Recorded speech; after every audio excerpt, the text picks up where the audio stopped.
A little bit about me. Today's about you guys, so I'm going to try and find out a little bit more about you guys before I get into a performance. So, you there in the blue jumper, who are you?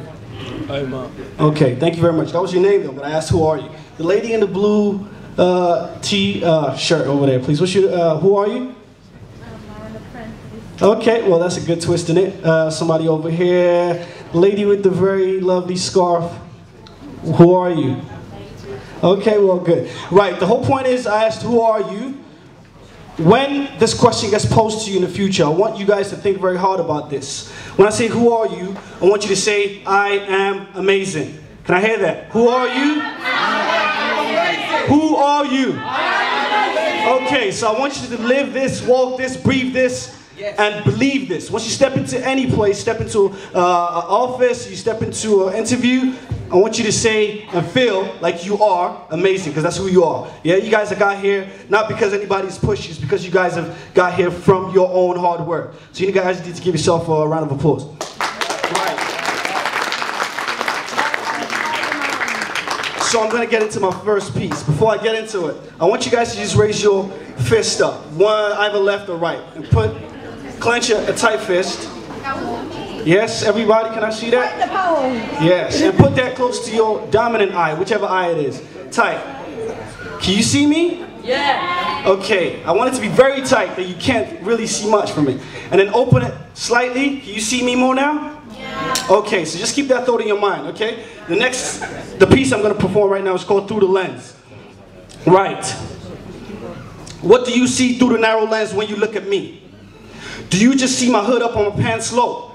My quick hand gestures as a gang flow, or a herd of us gathered round as justification for what the stats show. A menace to society, a bunch of no good doing troublemakers, society outcasts that need to be locked away. Is this what you see?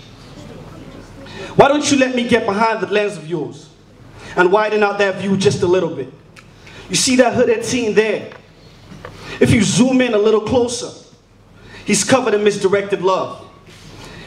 Full of ambition and creative talents, a heart full of love and rage, all intertwined in one. Love for the freedom life has seemingly presented his way.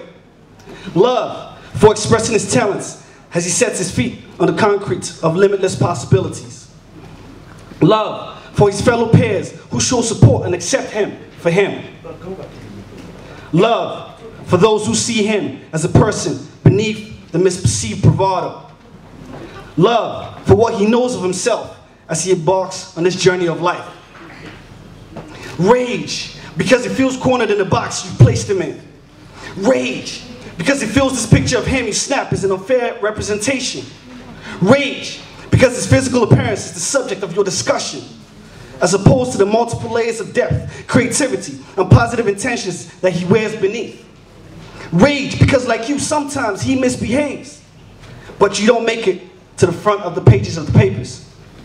Delinquent teens, frightening onlookers. That's the most sellable story. Can you see through this wider lens?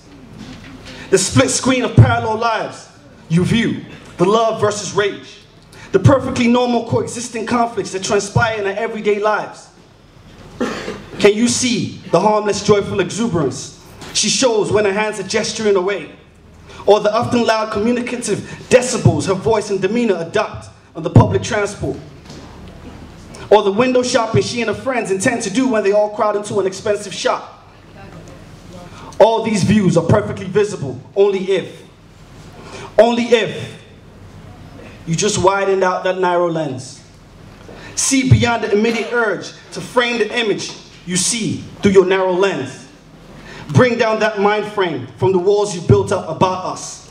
Change the picture and see the true colors that meet the eye when you widen the lens. Thank you.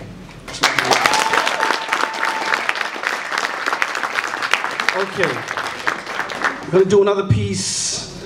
Just before I get into that piece, as I said, today is about getting to know you guys a little bit more. So I just intrigued to find out. Can somebody tell me, I'm just going to go randomly as I've done already, is who your heroes are? Guy in the gray suit, yeah, who's your hero? Great, thank you. Dude in the blue shirt, yes, who's your hero? Come on, give me something. Chief Keef. Chief Keef. Who said? Your hero is Chief Keef. Great. Okay, you in the beanie hat. Who's your hero? No. Chris, who's your hero? My hero is my mother. Great. Okay. So we're just spanning the room, getting a diversity of what people's heroes are. Can anybody guess what my next piece is called? Hero. Great. Okay. So about to get into that. Obsessed we are by this notion of a dazzling, shining, cape, muscle-bound figure. Always there in the nick of time to scoop us away from danger. To scoop us away from life's unwanted occurrences. To scoop us away from reality. To give us something to put our faith in. Because we know they will always come to our rescue. I look out this dusty 12th floor window. Multiple stories of flats above and in front of me. Clustered with changing lives. Sharply cut stairs and brisk paces. All with the